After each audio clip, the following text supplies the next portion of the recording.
This is the biggest difference between Noh and Kabuki.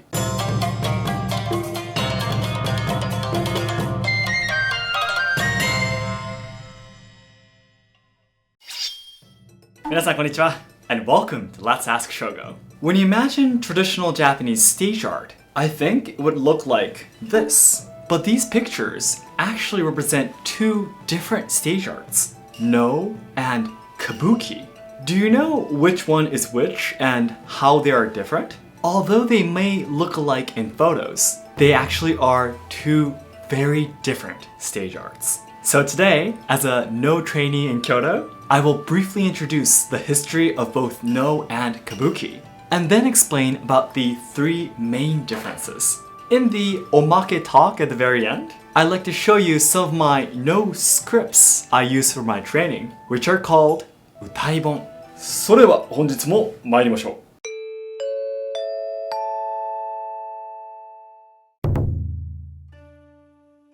First, let's briefly understand the history of Noh by breaking it into three turning points. Number one, two performing arts got mixed together. The origins of Noh can be traced back to about 1,000 years ago. There was a form of miscellaneous art called sarugaku, a kind of mix of dancing, magic, singing, and dancing, something like street performances we see today. There was also the ritual ceremony to pray for good harvest before planting rice called dengaku. These two performing arts were combined together in the 13th century as one stage art, and it began to be performed at Shinto rituals that took place in shrines. Number two, completed by a father and son and loved by samurais. There are only two men that you must know to understand the history of Noh. They are father and son, Kangami and Seami. They were the ones that completed the Noh we see today. The father changed monotonous singing into the rhythmic kind of music, and the son added gracefulness to the comical stories by centering the acts on singing and dancing. Their form of Noh that they created gained the favor of the shogun in the Muromachi era. This is how Noh that was originally enjoyed by people and performed at local shrines began to be seen as a noble kind of performance culture enjoyed by those with power. Eventually, in the Civil War era that followed, the three heroes, Oda Nobunaga, Toyotomi Hideyoshi, and Tokugawa Ieyasu, also became fans of Noh. In the Edo period, began by Tokugawa Ieyasu, Noh became a kind of general education for the samurais. 3. Noh today. Noh was almost completely lost during the time of westernization and World War II, but managed to survive thanks to the hard work of the Noh actors. In 2001, UNESCO declared Noh as a masterpiece of human oral tradition and intangible heritage, and it regained its popularity in and out of Japan. Although originally only men were allowed to act in Noh, after World War II, women were allowed to act as well. Today, anyone, like me for example, can learn the singing and dancing of Noh, just like how you can learn to play sports or musical instruments. Next, let's briefly understand the history of Kabuki by again breaking it into three turning points. 1. The beginning of the Kabuki dance. The origins of Kabuki can be traced back to about 400 years ago, right after the 150-year-long Civil War era had finally come to an end. The beginning of a peaceful era gave birth to many new performing arts. The Kabuki dance that was first performed by a woman called Okuni was one of the most popular performing arts at that time. Kabuki comes from a verb called kabuku, which literally means doing weird things wearing wacky clothes. The flashy Kabuki dance quickly grew amusing to the commoners. However, the dancing done by a woman eventually began to disturb the morals due to some women also working as prostitutes. So the shogunate, the samurai government, regulated women from dancing on stage, and only men were allowed. However, this didn't solve the problem. Young boys started to dance and act in Kabuki instead, but they also began to disturb the morals too. In the end, both women and young boys were forbidden to be on stage, and the Yaro Kabuki, which means guys Kabuki, performed by adult males began. So even today, women are not allowed to act in Kabuki, and men play woman roles. 3. Kabuki today. Kabuki was also forced to go through survival crises during the time of Westernization and World War II. The flashy and wacky style of Kabuki was thought of as an uncivilized form of art in Westernized Japan. And also many theaters were burnt down during the wars. However, in 1951, when new theaters were built, Kabuki succeeded in regaining its popularity. In 2005, UNESCO also declared Kabuki as a masterpiece of oral tradition and intangible heritage of mankind. Finally, let's talk about the differences between Noh and Kabuki. From the exclamations you've heard already, I think you have already realized that they are quite different. But let's summarize them into 3 points. 1. The length of its history. 2. Who enjoyed it? 3. Who performs in it? Number 1. The length of its history. As I have explained, Noh started in the Muromachi era about 600 years ago, while Kabuki began at the beginning of the Edo period, about 400 years ago. Number 2. Who enjoyed it? This is the biggest difference between Noh and Kabuki. Noh was originally performed at Shinto shrines and for the powerful samurai leaders of the time, while Kabuki was meant to entertain the townspeople. This is why the stories of Noh are especially related to religion, and the dancing refers to the movements of martial arts that the samurais trained.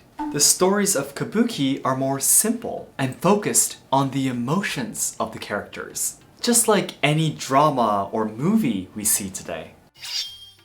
Also, while Noh uses the least amount of stage tools to let the viewer's imagination complete the stories, Kabuki uses many stage tools, and the settings are flashy, so it will be easier for anyone to understand.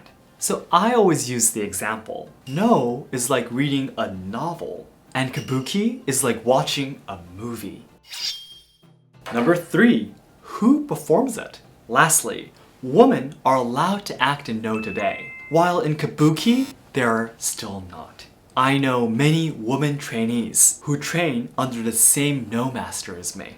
It's quite obvious, but the female roles of the stories are better when women act them. By the way, when women were regulated from Kabuki dancing in the past, there was a group of people who secretly protected the culture. This became the Nihon Buyo, the Japanese traditional dancing we know of today. Women are not allowed to act in Kabuki, but allowed to take part in these forms of dance instead. Then lastly, today's conclusion. The Noh we see today started about 600 years ago when it was completed by the father Kanami and son Seami. It gained the favor of the samurai leaders in each era, and it became a noble culture enjoyed by the aristocrats and the people with power. The origins of Kabuki, on the other hand, started about 400 years ago after the end of the 150-year-long Civil War era. The Kabuki dance was one of the performing arts that became very popular with its flashy and wacky style. However, because it began to disturb the morals, women and young boys were prohibited to be on stage, and only adult men were allowed. This is the form of Kabuki we know of today. Noh and Kabuki went through a crisis of survival in the time of Westernization and World War II, but successfully survived, and both were declared as an intangible heritage in the 21st century. There are 3 main differences between Noh and Kabuki. 1. The length of its history. Noh is about 600 years old, and Kabuki is about 400 years old.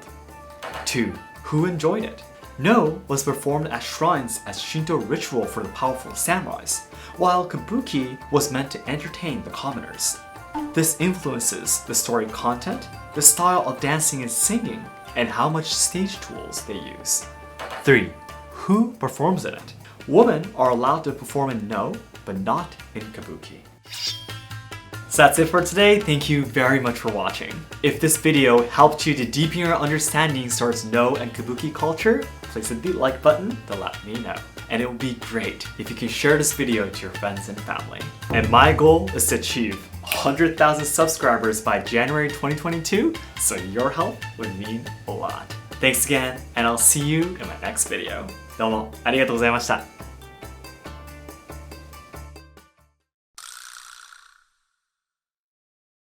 Everyone, once again, thank you very much for watching and welcome to the Omake talk.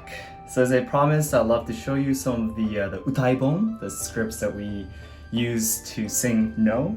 But before I do that though, my wife Harumi did some research for us. And it seems like, inside the video I explained that women are allowed to act in Kabuki. But it seems that if you're a small girl, about younger than 10 years old, you're able to go on stage. There are acts where children needs to do.